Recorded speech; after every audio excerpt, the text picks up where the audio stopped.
There's a story that begins like a fairy tale. Young entrepreneur, a bright idea, and a startup that promises to change the world.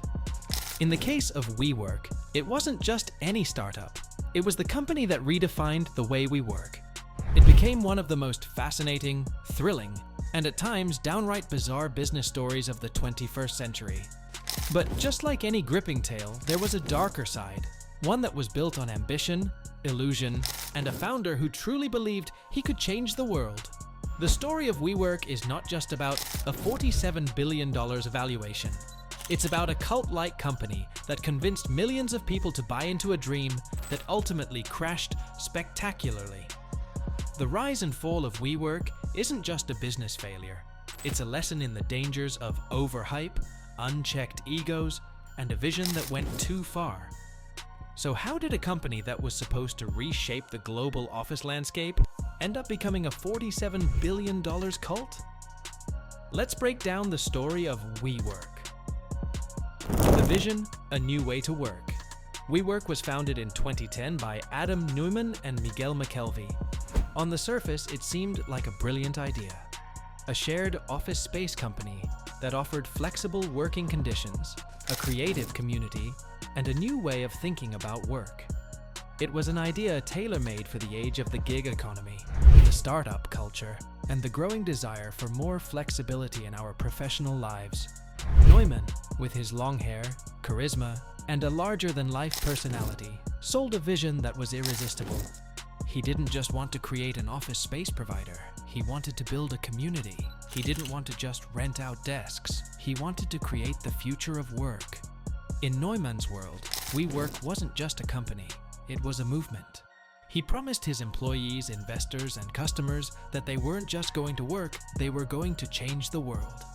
The pitch was simple: workspaces for freelancers, entrepreneurs, and small businesses that fostered collaboration and creativity.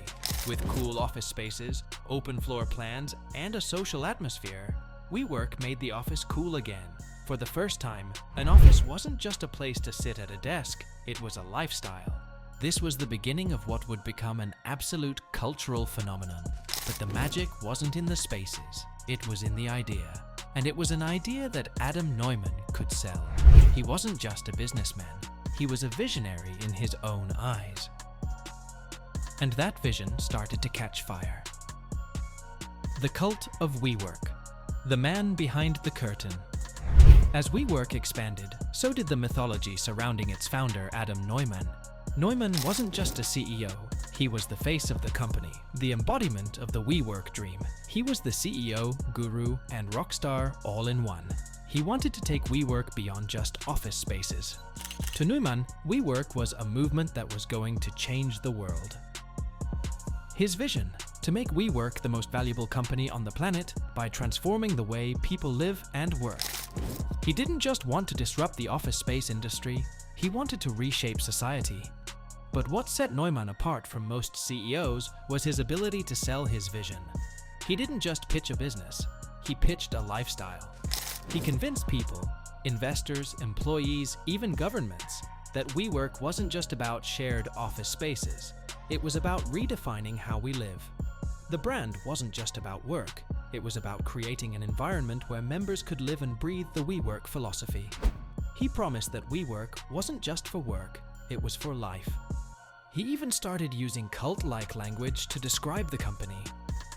He called WeWork the physical embodiment of a positive global movement and himself the chief soul officer.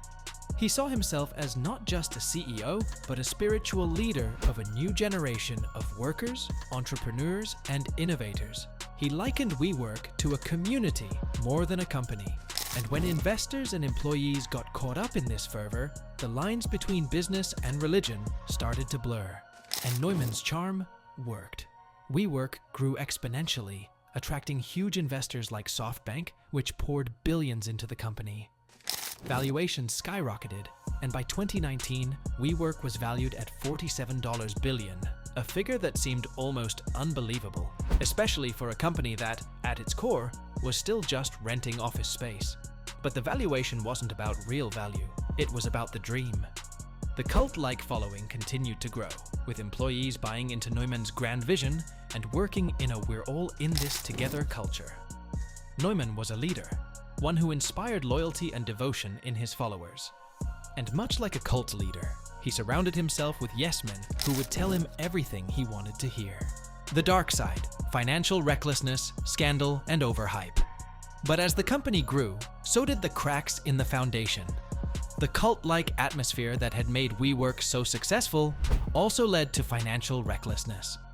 WeWork expanded at a frightening pace, opening new locations all over the world without a clear path to profitability.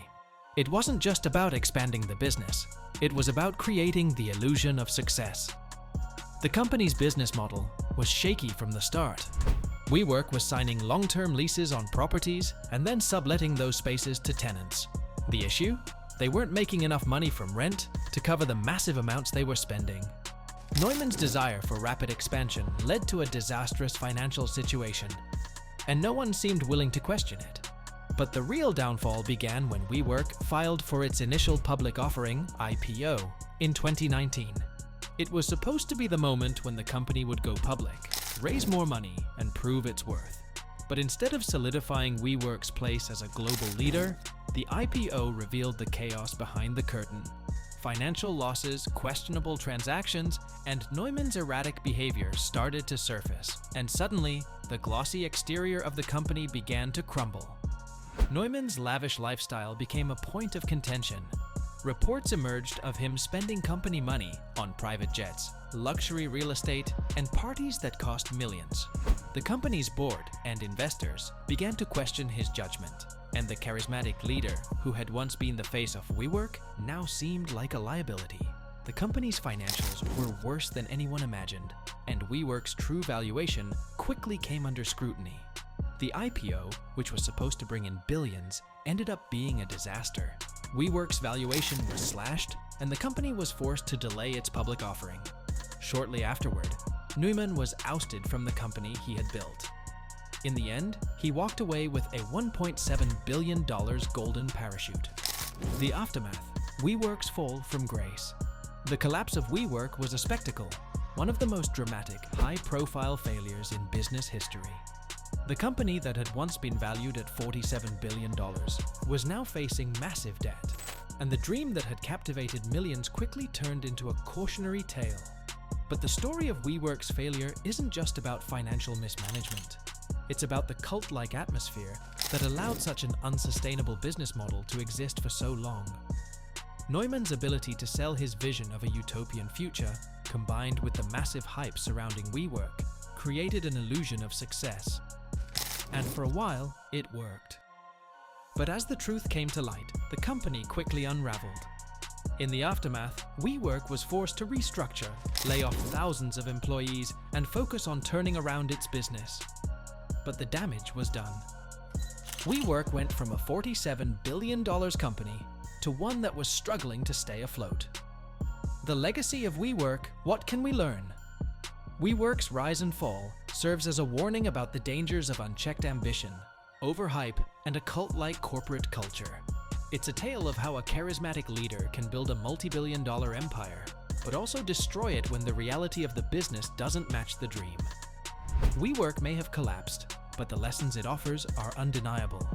It shows us the dangers of valuing vision over execution, and how creating a cult-like environment can cloud judgment and decision-making. It also highlights the risks of growing too fast without a solid foundation, and the importance of transparency and accountability in business.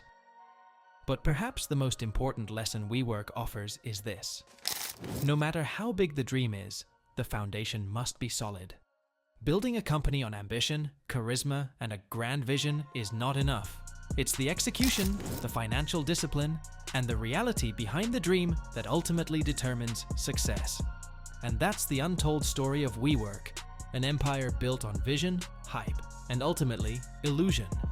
A $47 billion cult that rose quickly and crashed even faster.